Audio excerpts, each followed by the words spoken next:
आज हम बात करेंगे एक ऐसी कहानी की जिसमें महादेव भगवान शिव ने अपनी असीम शक्ति से तीनों लोगों को विनाश से बचाया। यह है त्रिपुरासुर के वध की कथा। क्या आप तैयार हैं इस रोमांचक कहानी में गोता लगाने के लिए? अगर हां, तो लाइक बटन दबाएं, चैनल को सब्सक्राइब करें और बेल आइकन दबाना न भूलें ताकि आप हर नई कहानी का अपडेट पाएं। चलिए शुरू करते हैं। शिव पुराण के अनुसार बहुत समय पहले तीन भाई थे, तारकाक्ष, कमलाक्ष और विद्युन्माली। ये तीनों मायासुर के पुत्र थे और घोर राक्षस थे। इन्होंने ब्रह्मा जी को प्रसन्न करने के लिए कठोर तपस्या की। ब्रह्मा जी प्रकट हुए और बोले, मांगो, क्या वरदान चाहिए? राक्षसों ने चालाकी से एक असंभव सा वरदान मांगा। उन्होंने कहा, हमें तीन अलग अलग नगर चाहिए, एक सोने का, एक चांदी का और एक लोहे का। ये नगर आकाश में उड़ें और हर 1000 साल में एक बार एक साथ आएं।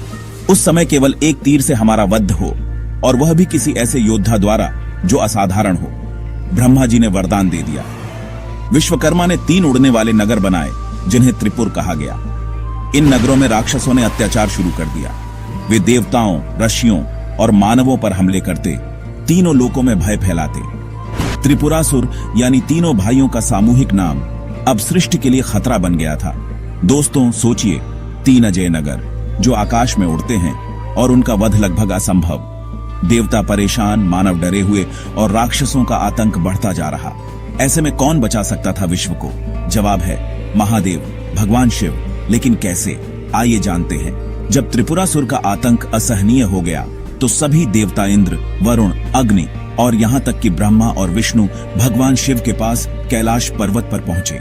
उन्होंने हाथ जोड़कर प्रार्थना की, हे महादेव, आप ही सृष्टि के रक्षक हैं। त्रिपुरासुर ने तीनों लोगों को तबाह कर दिया है, कृपया हमें बचाएं। शिव, जो हमेशा भक्तों की पुकार सुनते हैं, ने अपनी आंखें खोली। उनकी तीसरी आंख में ब्रह्मांड की शक्ति थी, लेकिन वे शांत रहे। उन्होंने कहा, मैं त्रिपुरासुर का वध करूंगा, लेकिन इसके लिए सही समय और सही तैयारी चाहिए।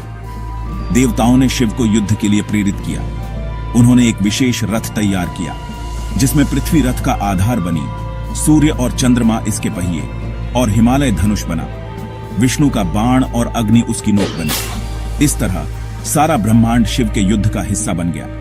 दोस्तों, यह दृश्य कितना अद्भुत रहा होगा। पूरा ब्रह्मांड एक योद्धा के रूप में महादेव के साथ खड़ा था।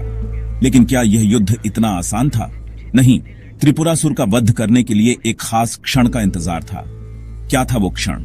चलिए आगे बढ़ते हैं। शिव पुराण बताता है कि त्रिपुर के 3 नगर हर 1000 साल में केवल एक पल के लिए एक सीध में आते थे। यही वह क्षण था जब शिव को एक तीर से तीनों को भेदना था।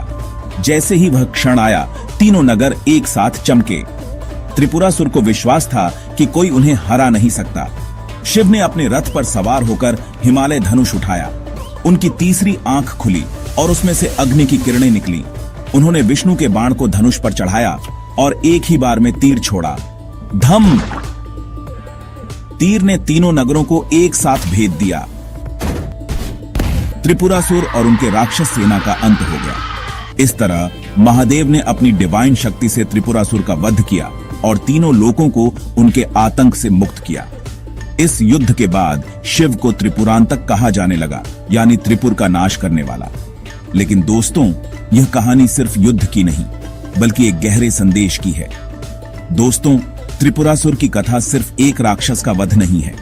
हमारे शास्त्रों में त्रिपुर 3 गुणों सत्य, रज और तम का प्रतीक हैं। ये तीनों हमारे मन में बुराइयों को जन्म देते हैं, जैसे अहंकार, लालच और क्रोध। शिव की तीसरी आंख ज्ञान की ज्योति है जो इन बुराइयों को नष्ट करती है। जब हम शिव की भक्ति करते हैं तो हमारा मन भी त्रिपुरासुर की तरह नष्ट होने वाली बुराइयों से मुक्त होता है। यह कहानी हमें सिखाती है कि सच्चाई और भक्ति के रास्ते पर चलकर हम अपने अंदर की बुराइयों को जीत सकते हैं। तो दोस्तों, अगली बार जब आप शिवलिंग के सामने खड़े हों या AUM नमः शिवाय का जाप करें तो याद करें कि महादेव वो शक्ति है जो न सिर्फ विश्व को बचाते हैं बल्कि हमें भी अपने अंदर की लड़ाई जीतने की प्रेरणा देते हैं।